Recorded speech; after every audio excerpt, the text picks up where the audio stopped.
So, we've answered all these questions already. Yes, a lot of questions. Who, what, when, where, when. Now it's time for the where. Yes. Do you know, Mr. Hughes, what was in the same exact spot this time last year? Right here? Yes. I don't. Why don't you tell me? It was a Pepsi machine. Pepsi machine. This was the old teacher's lounge. Was I literally the Pepsi? Could I be in the Pepsi machine right now? Yes, but it's more than 60 cents to get your information. Let me tell you though, if I was in the Pepsi machine, Pretty cool. I would just hand you Pepsi. You wouldn't have to buy them. Just like hand would come out. Here's your Pepsi. That'd be so weird, right? Like this. You'd see them just hands coming up. There's the Pepsi. So this last year was a teacher's lounge. Mr. Hughes' classroom is obviously our studio. We have had to get very creative over here with spaces. It's been a unique opportunity, but I think that when we talk to people, we'll find out that I think people very much like seeing the inside of classrooms. Mm-hmm. I think like if a community member watches us, they say, "Oh, that's a neat setup they have. Right. Those desks are super weird."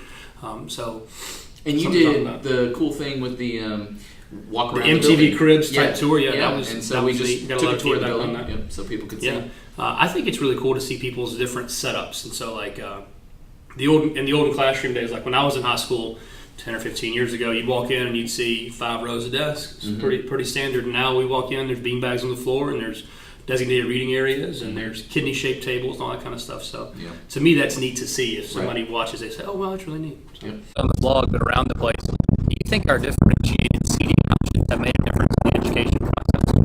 When I walk into classrooms, having students have the opportunity to pick where they're going to be and to pick what their group looks like makes all the difference. It makes them own the environment. You know, last year we had a lot of kids sitting on stairwells and in hallways trying to find a space to quietly work as a group. And so as we develop more and more of those workspaces for kids, it's just giving more opportunity for those 21st century skills to be implemented. I think one thing that we talked about too earlier in the video was we're creating opportunities for collaboration, but by the same time you're eliminating excuses not to collaborate. So I think that's a unique perspective. Absolutely. This question, we haven't rehearsed this, so I'm going to ask you anyway. Talk to me about seating arrangements in your classroom. Do you do any seating arrangements that promote collaboration? Well, the desks that I have in my classroom are not the traditional single student desk. Not what you and I used in high school? No, absolutely not. We have 2-person tables. There's been a few occasions where we have rearranged the room, and I've put 2 tables together to make 4 and that sort of thing. But I've also walked in your room too, and you have like the tables are gone because you guys are doing a thing where you're walking around the campus, right? Or walking around the classroom. So that's part of what we do here too, and we're going to talk about this. So the where is kind of a unique question, and it's kind of a loaded question. But an important question. An important question for sure. So we obviously film in Mr. Hughes' classroom. Shout out to room 307. Right. But I think the more important thing to address is how is our building part of our story?